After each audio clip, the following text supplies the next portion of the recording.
মশা ধরতেছে খুব বেশি কয়েল ধরে তো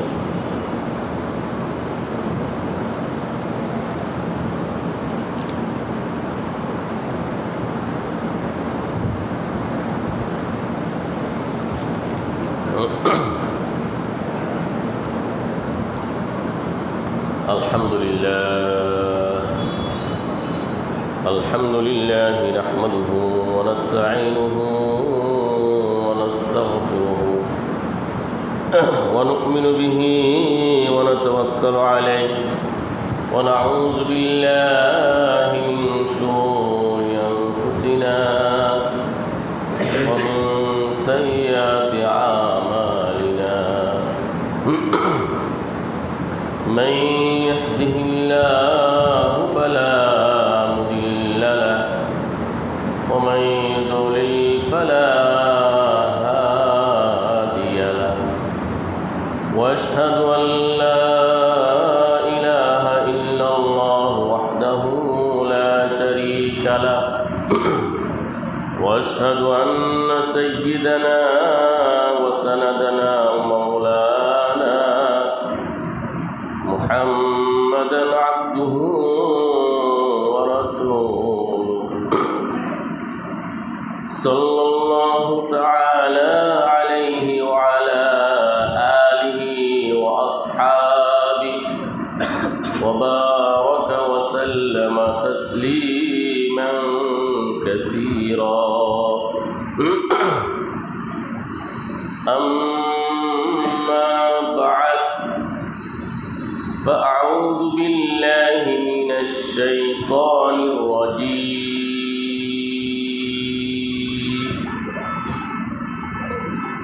بسم الله الرحمن الرحيم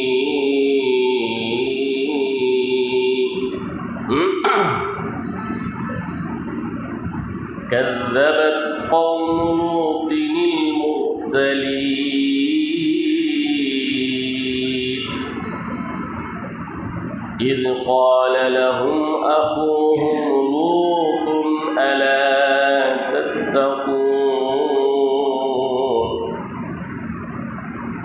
إني لكم رسول أمين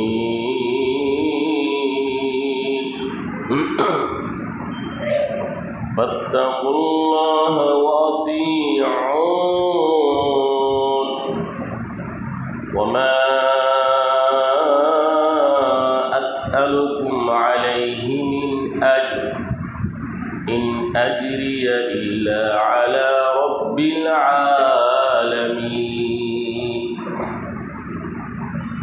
أتأتون الذكران من العالمين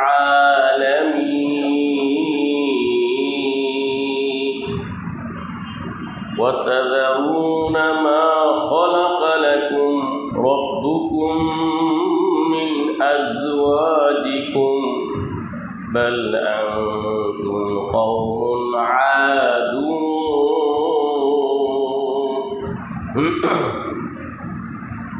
قالوا لئن لم تنته يا لوط لتكونن من المخرجين قال إني لعملكم من القالين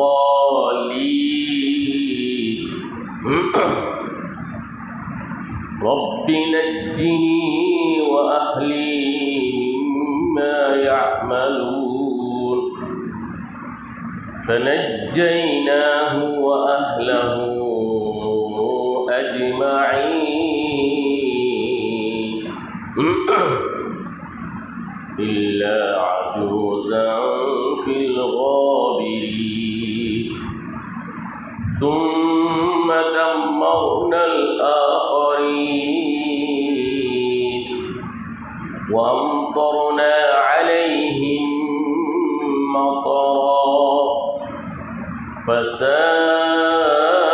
فساء مطر المنذرين إن في ذلك لآية وما كان أكثرهم مؤمنين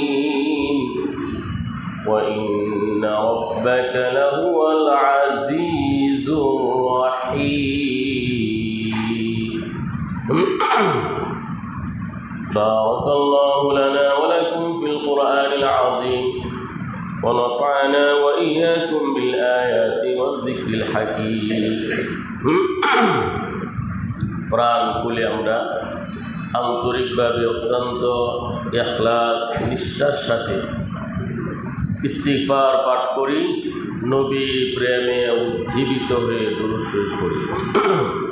আস্তাগফিরুল্লাহাল্লাযী লা ইলাহা ইল্লা হুয়াল হাইয়ুল কাইয়্যুম ওয়া আতুবু ইলাইহি।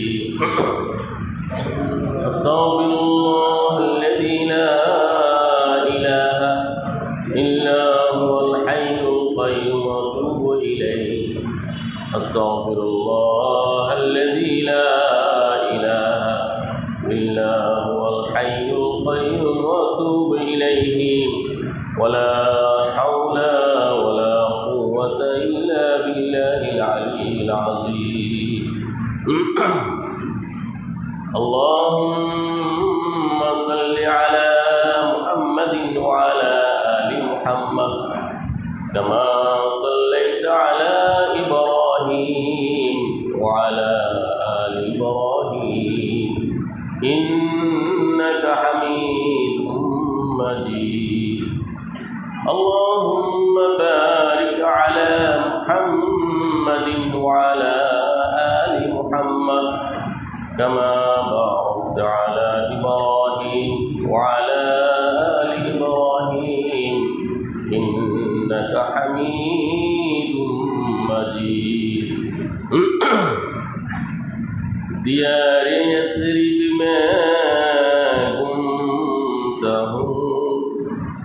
नबी की दहलीज सुनता हूँ, शराबे इश्क नबी को पी कर मुझे मुझे से मैं घूमता हूँ.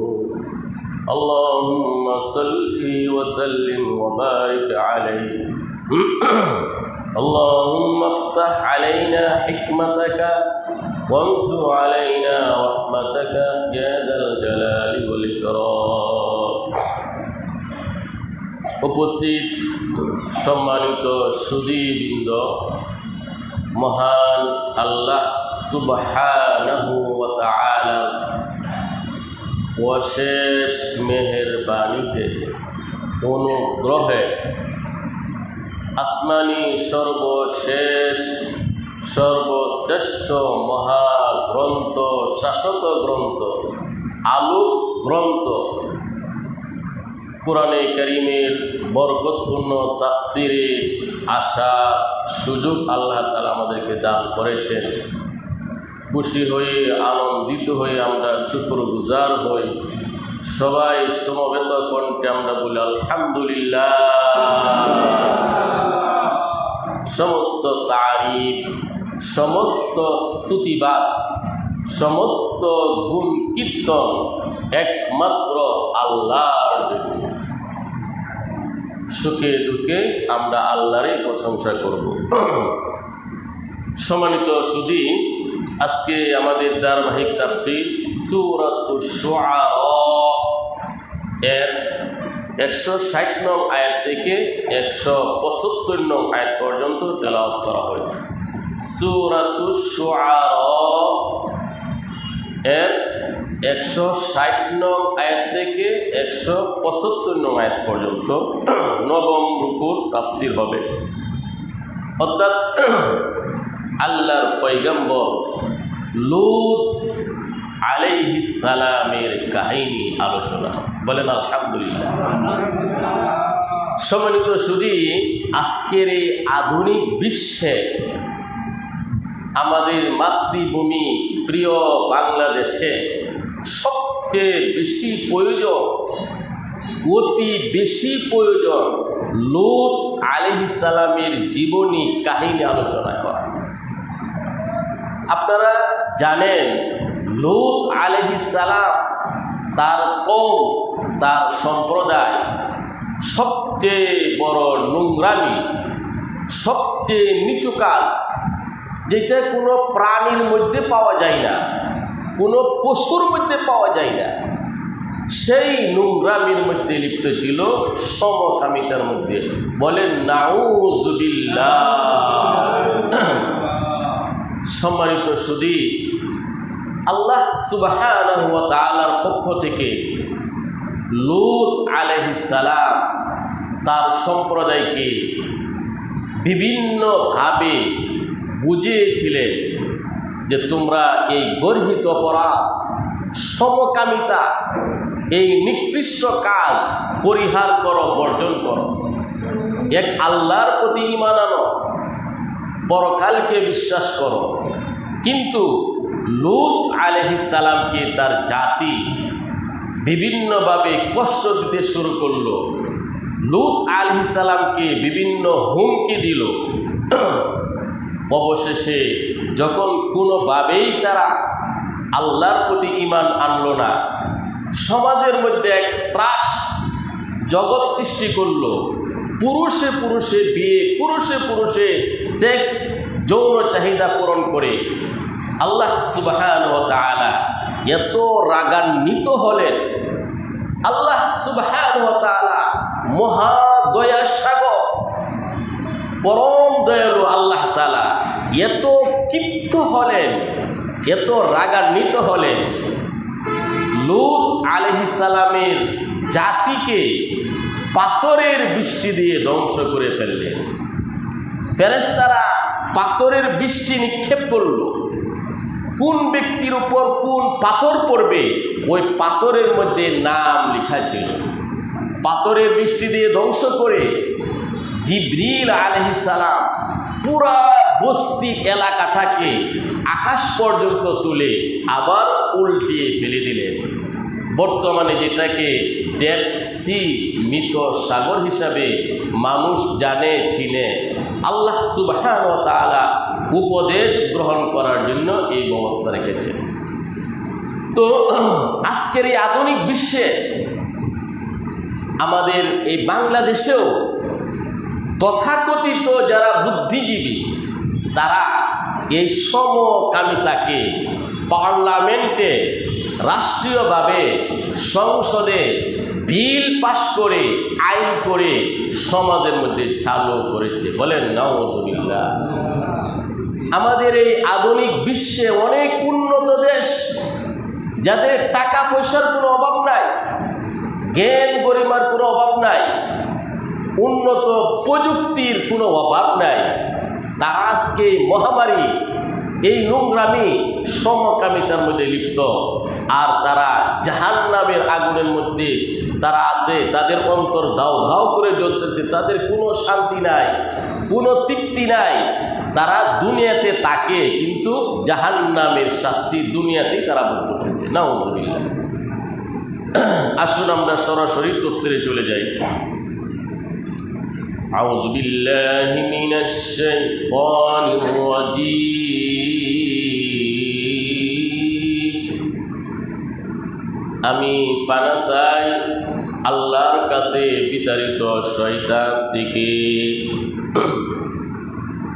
বিসমিল্লাহির রহমানির রহিম।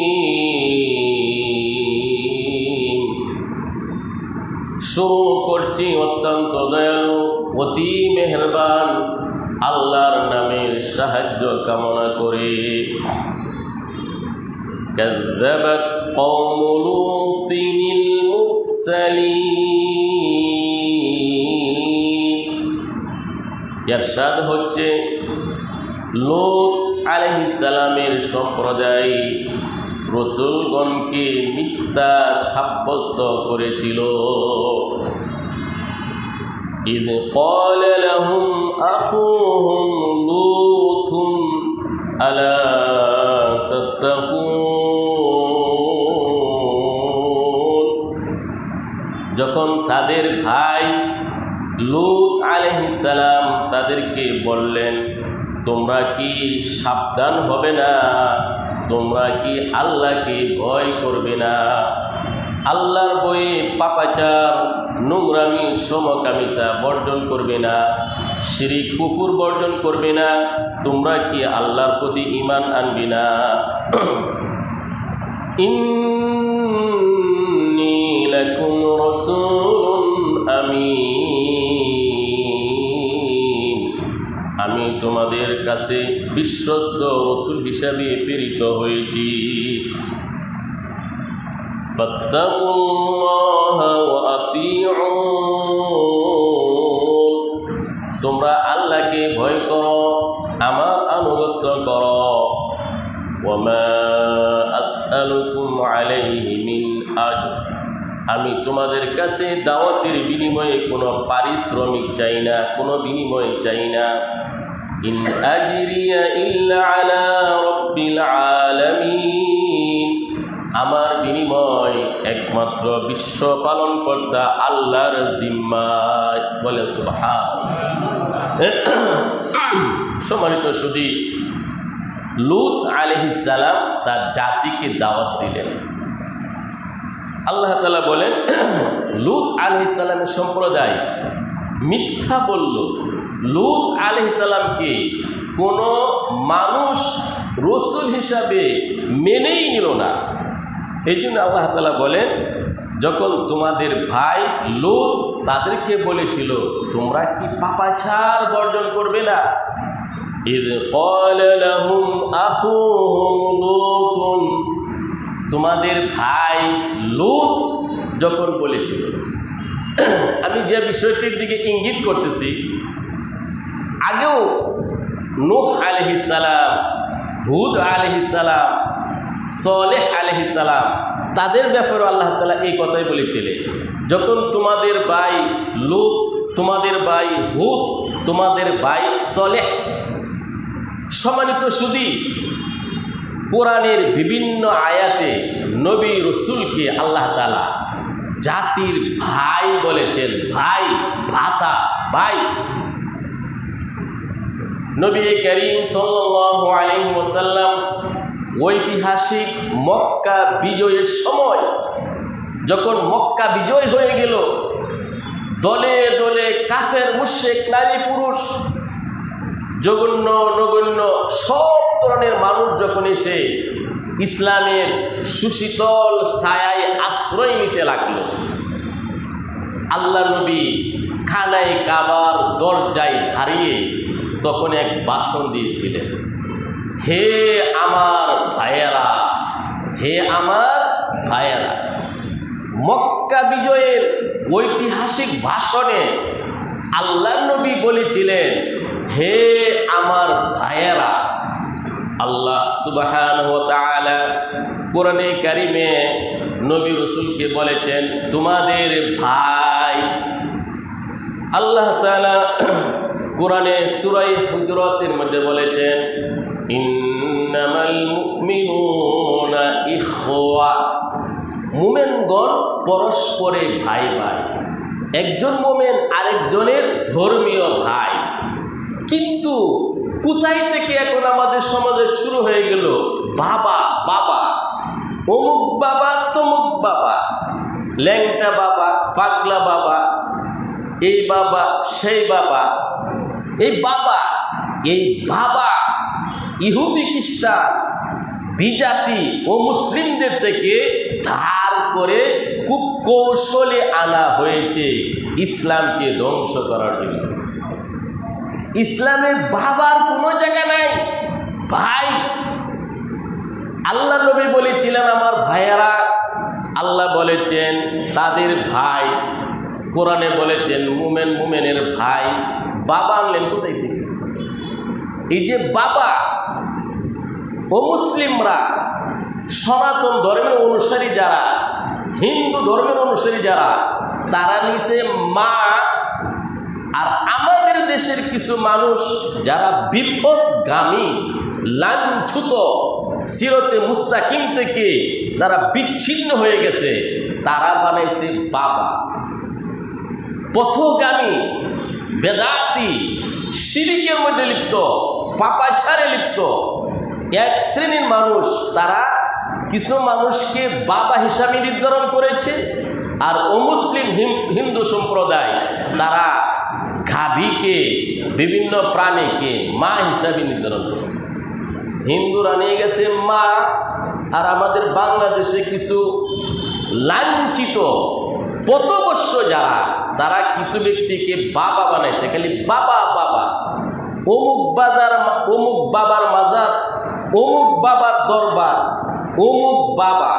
ইসলামে ভাবার কোনো স্থান নেই। বলেন আলহামদুলিল্লাহ।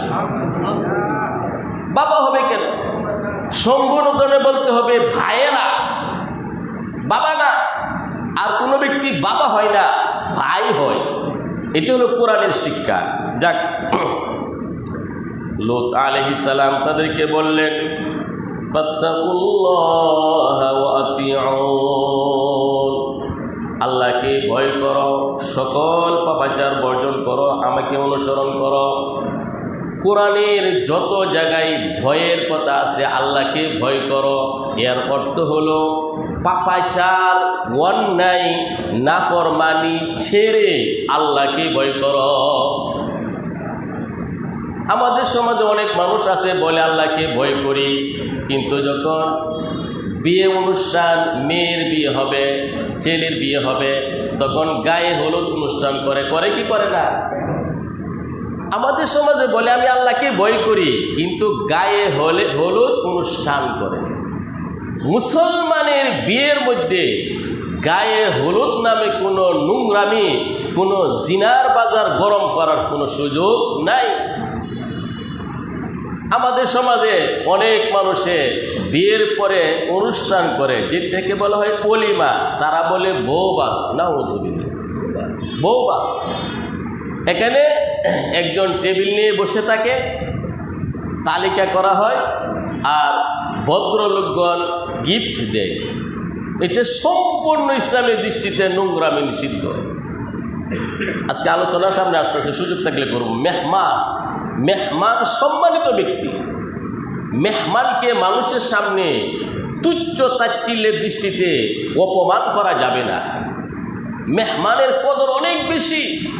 যাক, লূত আলাইহিস সালাম বললেন, ফাত্তাকুল্লাহ, আল্লাহকে ভয় করো।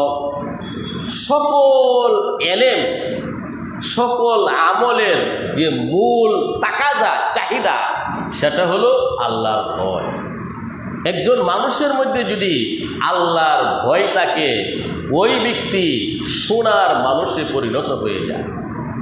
মাটির মানুষ সোনার মানুষে পরিণত হয়। আর কোনো ব্যক্তির মধ্যে যদি আল্লাহর ভয় না থাকে, মনুষ্যত্বের দরজা সিঁড়ি পাড়ি দিয়ে পশুত্বের সীমা থেকে আরো অনেক নিচে চলে যায়। কখন? যদি তার মধ্যে আল্লাহর ভয় না থাকে। যদি আল্লাহর ভয় থাকে, মানুষের হক নষ্ট করবে না, আল্লাহর হক নষ্ট করবে না, ওই ব্যক্তিটা সমাজের মধ্যে আলোকিত মানুষ হবে, আদর্শ মানুষ হবে, সোনার মানুষ হবে। এই জন্য আল্লাহ তাআলা সূরা হুজুরাতের 13 নং আয়াতে বলেন, ইন্না আকরামাকুম ইনদাল্লাহি আতকাকুম, নিশ্চয়ই তোমাদের মধ্যে আল্লাহর কাছে সবচেয়ে সম্মানিত যে তোমাদের মধ্যে সবচেয়ে বেশি পরহেজগার, আল্লাহ ভীরু। আল্লাহ তাআলা মানুষের ধন সম্পদ, মানুষের রূপ লাবণ্য, চেহারা ইত্যাদির দিকে তাকান না। আল্লাহ নবী বলেন, ইন্নাল্লাহা লা ইয়ানজুরু ইলা সুওয়ারিকুম ওয়া আমওয়ালিকুম ওয়ালাকিন ইয়ানজুরু ইলা কুলুবিকুম ওয়া আমালিকুম।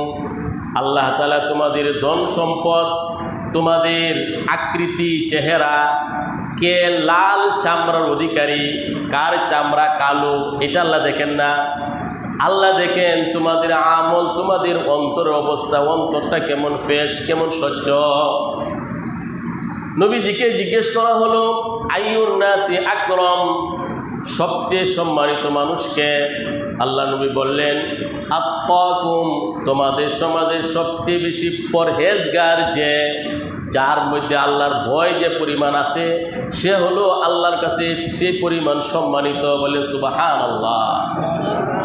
এই জন্যই নবী রাসূলগণ সবসময় তাকওয়ার ওয়াজ করেছেন।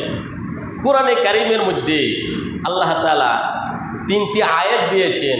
সূরা আলে ইমরানের 102 নম্বর আয়াত, সূরা নিসার 1 নম্বর আয়াত, সূরা আহজাবের 70 নম্বর আয়াত। এই 3টি আয়াত খুতবার মধ্যে আল্লাহ নবী পাঠ করতেন। বিভিন্ন বয়ানে বলতেন। লেখকগণ, কিতাবের লেখকগণ, তাফসিরের লেখকগণ, হাদিসের লেখকগণ, বিভিন্ন কিতাবের লেখকগণ কিতাবের শুরুতে ভূমিকার মধ্যে 3টি আয়াত উল্লেখ করেছেন। ইয়া আইয়ুহাল্লাযীনা আমানুত্তাকুল্লাহা হাক্কা তুকাতিহি ওয়া লা তামুতুন্না ইল্লা ওয়া আনতুম মুসলিমুন। সূরা আলে ইমরানের 102 নম্বর আয়াত। আল্লাহ বলেন, হে ঈমানদারগণ, আল্লাহর ভয়ে সকল গুনাহ বর্জন করো, আল্লাহকে যথাযথ ভয় করো, তোমরা মুসলমান না হয়ে মৃত্যুবরণ করো না। মুসলমান না হয়ে মৃত্যুবরণ করো না। এখান থেকে অনেকেই বুঝতে পারে যে আমি ঠিকমতো মুসলমান হয়ে যাব, শরীয়তের বিধান মানব, এরপরে আমার মৃত্যু হবে। আসলে মৃত্যু কখন হবে আমরা কেউ বলতে পারি নাকি? হ্যাঁ, মৃত্যু কেউ বলতে পারে কি নাকি? আমরা তো কেউ বলতে পারি না মৃত্যু কখন আসে। আল্লাহ বলেন, মৃত্যু তো তোমাকে জানিয়ে আসবে না, নির্ধারিত সময়ে মৃত্যু আসবে। তো মুসলমান না হয়ে তুমি মৃত্যুবরণ করো না। মুসলিম না হয়ে, পরিপূর্ণ ইমানদার না হয়ে যদি তুমি মৃত্যুবরণ করো, তোমার খবর আছে। কি আছে?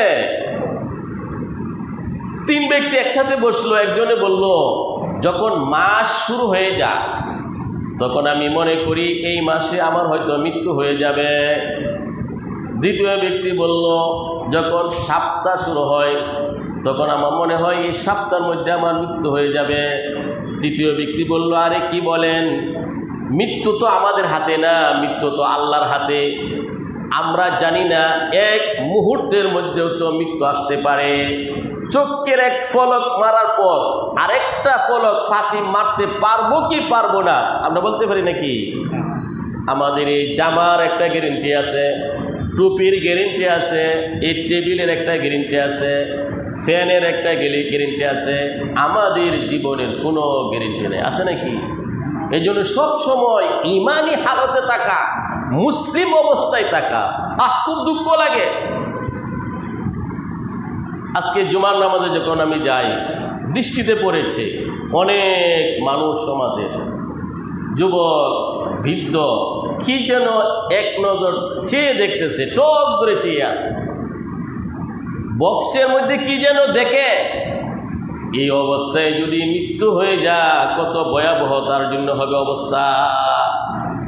এই যে খারাপ দৃশ্য দেখতেছে, এই পাপের অবস্থায় যদি তার মৃত্যু হয়, কত ভয়াবহ অবস্থা হবে। হাদিসের মধ্যে আসছে, ইবআসুল আব্দু আলা মা মাতা আলাইহি, কুল্লু আবদিন ইবআসু আলা মা মাতা আলাইহি। মানুষের যে অবস্থায় মৃত্যু হবে, ওই অবস্থায় হাসরের মাঠে তাকে তোলা হবে। নাউজুবিল্লাহ। কোনো ব্যক্তি যদি এই নোংরামি, খারাপ দৃশ্য দেখে মারা যায়, পাপের মধ্যে থেকে মারা যায়, হাসরের মাঠে এই পাপিষ্ঠ অবস্থায়, পাপেরত এই অবস্থায় তাকে তোলা হবে। আর কোনো ব্যক্তি যদি ইমানের অবস্থায়, ইবাদতের অবস্থায় মারা যায়, এই অবস্থায় তাকে হাসরের মাঠে তোলা হবে। এই জন্য 24 ঘন্টা ইমানি হালতে থাকা সব সময়, যে মৃত্যু এসে গেলে যেন আমরা ইমানি মৃত্যুবরণ করতে পারি। যাক, সূরা নিসার 1 নং আয়াতে আল্লাহ তাআলা এই কথা বলেছেন, ইয়া আইয়ুহান নাসু তাকু রাব্বাকুম, হে মানব জাতি, আল্লাহকে ভয় করো। খুতবার মধ্যে এই আয়াতগুলো বেশি বেশি পড়া হতো, মানুষের মধ্যে যেন এই আয়াতের বরকত, আয়াতের নূর, হেদায়েত পৌঁছে মানুষ যেন সাবধান হয়। আমাদের জীবনের সার কথা হলো মুত্তাকি হওয়া, আল্লাহর ভয় অন্তরে অর্জন করা। আল্লাহর ভয় যদি অন্তরে আসে, ওই ব্যক্তির দ্বারা কোনো মানুষের ক্ষতি হতে পারে না, কোনো গুনাহ হতে পারে না। এই জন্যই লূত আলাইহিস সালাম তার জাতিকে বললেন, ফাত্তাকুল্লাহা ওয়াতিউন, তোমরা আল্লাহকে ভয় করো, আমাকে অনুসরণ করো। লূত আলাইহিস সালাম তার জাতিকে বললেন, আতাতুনা যুকরানা মিনাল আলামিন, তোমরা বিশ্ববাসীর মধ্য থেকে পুরুষের উপর উপগমন করো, তোমরা পুরুষে পুরুষে যৌন চাহিদা পূরণ করো, তোমরা সমকামিতা করো। বিশ্বের মধ্যে আর কেউ তো তোমাদের মতো এমন করে নাই। وَتَذَرُونَ مَا خَلَقَ لَكُمْ رَبُّكُمْ مِنْ أَزْوَاجِكُمْ, এবং তোমাদের প্রতিপালক তোমাদের জন্য স্ত্রীদেরকে সৃষ্টি করেছেন। তোমরা মেয়েদেরকে বাদ দিয়ে, স্ত্রীদেরকে বাদ দিয়ে তোমরা অন্যদিকে চলে যাচ্ছ, তোমরা স্ত্রীদেরকে বর্জন করেছ। বাল আনতুম কওমুন আদুন, তোমরা হলে সীমা লঙ্ঘনকারী জাতি। লূত আলাইহিস সালাম তার জাতিকে বুঝাইলেন, আরে আল্লাহ তাআলা তো নারী সৃষ্টি করেছেন, তাদেরকে বিয়ে করো, তাদেরকে নিয়ে তোমরা দাম্পত্যময় জীবন শুরু করো, তাদেরকে নিয়ে তোমরা ঘর সংসার করো। মহিলাদেরকে আল্লাহ তাআলা সৃষ্টি করেছেন তোমাদের যৌন চাহিদা পূরণ করার জন্য। মহিলাদেরকে বাদ দিয়ে, স্ত্রীদেরকে বাদ দিয়ে তোমরা পুরুষে পুরুষে এই যৌন ক্ষুধা কেন তোমরা পূরণ করো?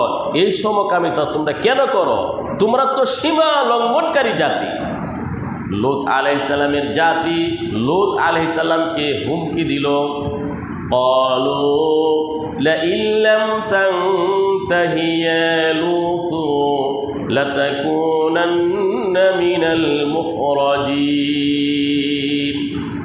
লূত আলাইহিস সালামের জাতি বলল, হে লূত, হে লূত, তুমি যদি এই কাজ থেকে বিরত না হও, আমাদেরকে যে বাধা দাও, আমাদেরকে যে তুমি উপদেশ দাও, এই কাজ থেকে যদি তুমি বিরত না হও, অবশ্যই তোমাকে আমরা দেশান্তর করব, আমাদের এলাকা থেকে বহিষ্কার করব, বের করে দিব। নাউজুবিল্লাহ। আল্লাহর পয়গম্বর লূত আলাইহিস সালাম তার জাতিকে বললেন, তোমরা এই সমকামিতা, পুরুষে পুরুষে বিয়ে, পুরুষে পুরুষে সেক্স করা, এই নোংরামি তোমরা বর্জন করো। তারা বলল, তুমি যদি এই কথা থেকে বিরত না হও, তুমি বেশি ভালো পরহেজগার, তুমি পবিত্রতা চাও, তুমি এইগুলা থেকে যদি বিরত না হও, তোমাকে আমাদের দেশ থেকে বের করে দিব।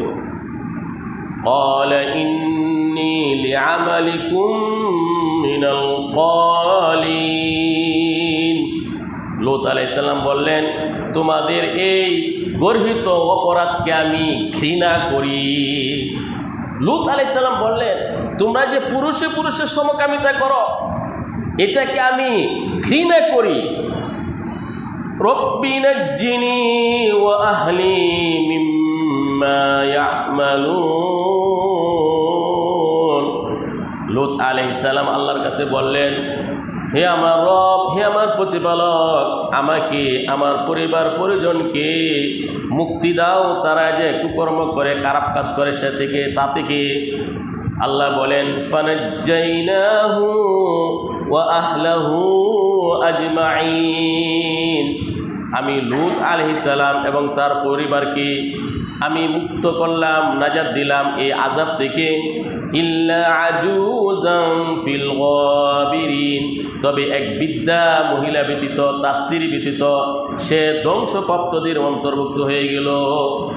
সম্মানিত সুধী, লূত আলাইহিস সালামের দাওয়াতে শুধু লূত আলাইহিস সালামের 2 মেয়ে ছিল, কন্যা সন্তান ছিল, তারাই ঈমান এনেছে। স্বয়ং লূত আলাইহিস সালামের সহধর্মিনী, লূত আলাইহিস সালামের বিবি স্ত্রী ওয়াহিলা, সে ঈমান আনে নাই। লূত আলাইহিস সালামের দাওয়াতে সমাজের কেউ ঈমান আনে নাই, এমনকি লূত আলাইহিস সালামের স্ত্রীও ঈমান আনে নাই। মাত্র লূত আলাইহিস সালামের 2 মেয়ে ছিল, তারা ঈমান এনেছে। কোরআনে কারিমে আল্লাহ তাআলা ঘোষণা করেছেন, 2 জন পয়গম্বর ছিলেন, তারা ছিলেন আল্লাহর পয়গম্বর, নবী এবং রাসূল, কিন্তু তাদের স্ত্রী ছিল কাফের, কাফেরা ছিল। নবী ছিলেন কিন্তু স্ত্রী কি ছিল? কাফেরা, কাফের ছিল। নূহ আলাইহিস সালামের স্ত্রী কাফের ছিল, লূত আলাইহিস সালামের স্ত্রী কাফের ছিল। ওই সময়ে তৎকালীন যুগে তাদের ধর্মে কাফের স্ত্রী মহিলাকে বিয়ে করা বৈধ ছিল। কি ছিল? আমাদের ধর্মে কিন্তু নিষিদ্ধ। তৎকালীন যুগে স্বামী ইমানদার, স্বামী নবী, আর স্ত্রী কাফের, এই বৈবাহিক সম্পর্ক জায়েজ ছিল। তো আল্লাহর পয়গম্বর নূহ আলাইহিস সালাম, আল্লাহর পয়গম্বর লূত আলাইহিস সালাম, তাদের স্ত্রী ছিল কাফেরা, কাফের। কিন্তু আল্লাহর দুই পয়গম্বর খুব ভালো ব্যবহার করেছেন। স্ত্রী এত দুর্ব্যবহার করেছে, নূহ আলাইহিস সালাম কোনোদিন স্ত্রীর সাথে দুর্ব্যবহার করেননি। লূত আলাইহিস সালাম তিনিও স্ত্রীর সাথে দুর্ব্যবহার করেননি। তো আল্লাহ তাআলা বলেন, ইল্লা আজুজান ফিল গাবিরিন, আমি এক বৃদ্ধা মহিলা লূত আলাইহিস সালামের স্ত্রী ওয়াহিলা, তাকে আমি ধ্বংসকারীদের অন্তর্ভুক্ত করে দিলাম। বলেন নাউজুবিল্লাহ। লূত আলাইহিস সালাম তিনি পয়গম্বর, আর তার স্ত্রী সে ছিল কাফেরা। সমাজের মানুষ সমকামিতার মধ্যে লিপ্ত ছিল, নোংরামির মধ্যে লিপ্ত ছিল। লূত আলাইহিস সালামের স্ত্রী মানুষকে উদ্বুদ্ধ করত এবং তাদের সহযোগিতা করত। বলেন নাউজুবিল্লাহ। এই জন্যই স্বামী নবী হয়েও তার স্ত্রীকে রক্ষা করতে পারলেন না, কারণ বেঈমান। ঈমান যদি না থাকে, ঈমান না থাকলে স্বামী নবী হলেও ওই স্ত্রীকে রক্ষা করতে পারবেন না। কোরআন আল্লাহ তাআলা ঘোষণা করেছেন, যদি সন্তানের ঈমান না থাকে, পিতা যদি নবী হয়, এরপরেও রক্ষা করতে পারবে না। যেমন নূহ আলাইহিস সালাম, তার পুত্র কেনান। যাক, তো লূত আলাইহিস সালামের স্ত্রী সেও ছিল কাফের, সমকামিতার জন্য মানুষকে উদ্বুদ্ধ করত। পুরুষে পুরুষে সমকামী করবে, সেক্স করবে। লূত আলাইহিস সালামের স্ত্রী এটা খুব তার কাছে ভালো লাগতো। নাউজুবিল্লাহ। এই জন্য আল্লাহ তাআলা লূত আলাইহিস সালামের স্ত্রী তাকেও ধ্বংস করেছেন। বর্তমানে এই ডেড-সি মৃত সাগরের সাথে যে পাহাড় আছে, পাথরের মূর্তি হিসাবে এখন আল্লাহ তাআলা স্মৃতি হিসেবে রেখেছেন। লূত আলাইহিস সালামের স্ত্রীকে আল্লাহ তাআলা পাথর বানিয়ে দিয়েছেন। এত আযাব এসেছে, বর্তমানে পাথরের মূর্তি হয়ে দাঁড়িয়ে আছে। যাক, আল্লাহ তাআলা বলেন, সুম্মা দাম্মারনাল আখরিন, সমস্ত জাতিকে, লূত আলাইহিস সালামের সমস্ত জাতিকে আমি আল্লাহ তাআলা ধ্বংস করে দিলাম। ওয়ামতারনা আলাইহিম মাতারা, আমি তাদের উপর পাথরের বৃষ্টি দিলাম। ফাসাআ মাতারুল মুনজারিন, আহ কত নিকৃষ্ট পাথরের বৃষ্টি। সম্মানিত সুধী, আল্লাহ রাব্বুল আলামিন লূত আলাইহিস সালামের সম্প্রদায়ের প্রতি এত রাগান্বিত হলেন, নবী বারবার দাওয়াত দিলেন, তোমরা মহিলাদেরকে বিয়ে করো, তোমাদের স্ত্রীদের সাথে তোমরা সেক্স পূরণ করো। কিন্তু তারা পুরুষে পুরুষে যৌন চাহিদা পূরণ করল। বারবার দাওয়াত দেওয়ার পর যখন লূত আলাইহিস সালাম ব্যর্থ হয়ে গেলেন, লূত আলাইহিস সালামকে উল্টা বা আবার তারা হুমকি দেয়, আল্লাহ রাব্বুল আলামিন চূড়ান্ত সিদ্ধান্ত নিলেন, দৃষ্টান্তমূলক শাস্তি দিয়ে কওমে লূতকে আল্লাহ তাআলা ধ্বংস করে দিলেন। আল্লাহ সুবহানাহু ওয়া তাআলা তিনজন ফেরেশতা প্রেরণ করলেন। সবচেয়ে বড় ফেরেশতা জিবরিল আলাইহিস সালাম, মিকাইল আলাইহিস সালাম, ইসরাফিল আলাইহিস সালামকে আল্লাহ তাআলা এই দুনিয়াতে আযাব দিয়ে প্রেরণ করলেন। লূত আলাইহিস সালাম ছিলেন ইব্রাহিম আলাইহিস সালামের ভাতিজা। লূত আলাইহিস সালাম ছিলেন ইব্রাহিম আলাইহিস সালামের ভাতিজা। আল্লাহ সুবহানাহু ওয়া তাআলা লূত আলাইহিস সালামের জাতিকে ধ্বংস করার জন্য তিনজন ফেরেশতা প্রেরণ করলেন। জিবরিল আলাইহিস সালাম, মিকাইল আলাইহিস সালাম, আজরাইল আলাইহিস সালাম। তারা সুদর্শন বালকের আকৃতিতে, ছেলেদের মতো, বালকদের মতো, শুশ্রূবিহীন দাড়ি মুছনে, নুরানি চেহারা, সুন্দর আকৃতিতে এই তিনজন ফেরেশতা বালকের বেশে প্রথম আসলেন ইব্রাহিম আলাইহিস সালামের কাছে। কার কাছে আসলেন? ইব্রাহিম আলাইহিস সালামের কাছে। সম্মানিত শুধু আপনারা জানেন, এই পৃথিবীতে মেহমানদারির কথা, গেস্ট আপ্যায়ন, মেহমানদারির কথা সর্বপ্রথম ইব্রাহিম আলাইহিস সালাম চালু করেছিলেন। সুবহানাল্লাহ। ইব্রাহিম আলাইহিস সালাম মেহমান ছাড়া আহারই করতেন না। এই জন্য এই মহাগ্রন্থ কোরআনে কারিমের মধ্যে আল্লাহ তাআলা ইব্রাহিম আলাইহিস সালামের মেহমানদারির আলোচনা একাধিকবার আল্লাহ তাআলা করেছেন। মেহমানদারি করা অনেক বড় ইবাদত, ঈমানি বিষয়। আল্লাহ রাসূল বুখারী শরীফের হাদিসে বলেন, মান কানা ইউমিনু বিল্লাহি ওয়াল ইয়াউমিল আখির ফালিউকরিম যায়ফা। আল্লাহকে যে বিশ্বাস করে, আল্লাহর প্রতি যে ঈমান আনে, পরকালকে যে বিশ্বাস করে, সে যেন সাধ্য অনুযায়ী মেহমানের মেহমানদারি করে। আপনার বাড়িতে মেহমান এসেছে, সাধ্য অনুযায়ী মেহমানদারি করা ঈমানের দাবি।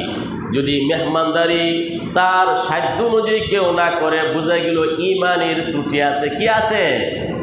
তো ইব্রাহিম আলাইহিস সালাম তিনি মেহমানদারি করতেন।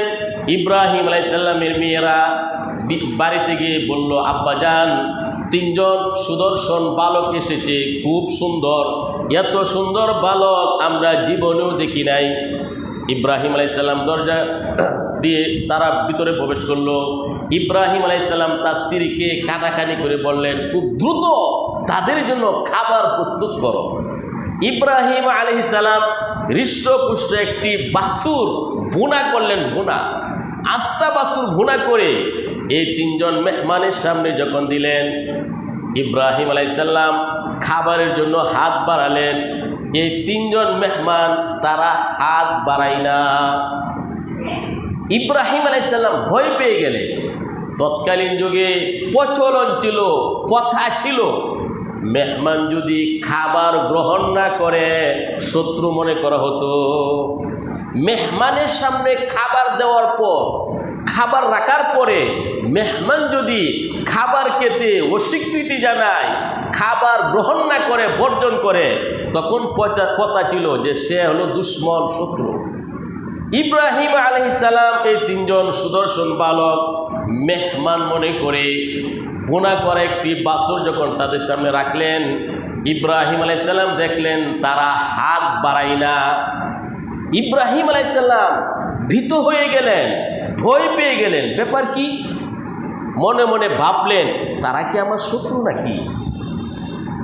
ইব্রাহিম আলাইহিস সালামের অবস্থা বুঝে এই 3 জন ব্যক্তি বলল, হে আল্লাহর পয়গম্বর ইব্রাহিম, আসলে আমরা মানুষ না, আমরা আল্লাহর প্রেরিত ফেরেশতা। বলেন সুবহানাল্লাহ।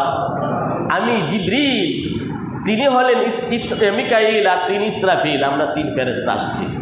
আমরা এসেছি আপনাকে সুসংবাদ দেওয়ার জন্য। আপনার এক সন্তান হবে বিবি সারার গর্ভ থেকে, নাম হবে তার ইসহাক আলাইহিস সালাম। ইব্রাহিম আলাইহিস সালাম বুড়ো তুত্তুরি, তার বিবেও বন্দা, সন্তান হয় না, বুড়ো তুত্তুরি বিদ্যা। এই 3 ফেরেশতা বলে, আমরা আসলে মানুষ না, আমরা আল্লাহর পক্ষ থেকে প্রেরিত ফেরেশতা এসেছি। আল্লাহ তাআলা সুসংবাদ দিয়েছেন আপনাদেরকে, আপনাকে জানানোর জন্য আসছি। আপনার এক সন্তান হবে বিবি সারার গর্ভে, নাম আল্লাহ রেখেছেন ইসহাক। ইব্রাহিম আলাইহিস সালামের স্ত্রী তিনি অবাক হয়ে গেলেন। আরে বলে কি তারা? আমি বন্দা, নিঃসন্তান, আমার কোনো সন্তান হয় না, এখন আমি বৃদ্ধা হয়ে গেছি, বুড়ো বয়সে আমার গর্ভে সন্তান হবে। ফেরেশতাগণ বলেন, হ্যাঁ অবশ্যই আল্লাহ তাআলার জন্য সহজ। আল্লাহ পারেন কি পারেন না? এর সুসংবাদ দিলেন। এখন ইব্রাহিম আলাইহিস সালাম নবুয়তের প্রজ্ঞা, মেধার মাধ্যমে বুঝতে পারলেন এই 3 ফেরেশতার বিশেষ কোনো কাজ আছে। এই জন্য ইব্রাহিম আলাইহিস সালাম বললেন, ফামা বালুকুম আইয়ুহাল মুরসালুন, হে ফেরেশতাগণ, আসলে আপনাদের আসল কাজটা কি? কোন কাজের জন্য আল্লাহ তাআলা প্রেরণ করছে? তখন এই 3 জন ফেরেশতা বললেন, আসল কাজ হলো আল্লাহ তাআলা আমাদেরকে প্রেরণ করছেন লূত আলাইহিস সালামের জাতিকে ধ্বংস করার জন্য। বলেন নাউজুবিল্লাহ। তিন ফেরেশতা বলে, আসলে আমরা মানুষ না, বালকের বেশে আসছি, আমরা ফেরেশতা।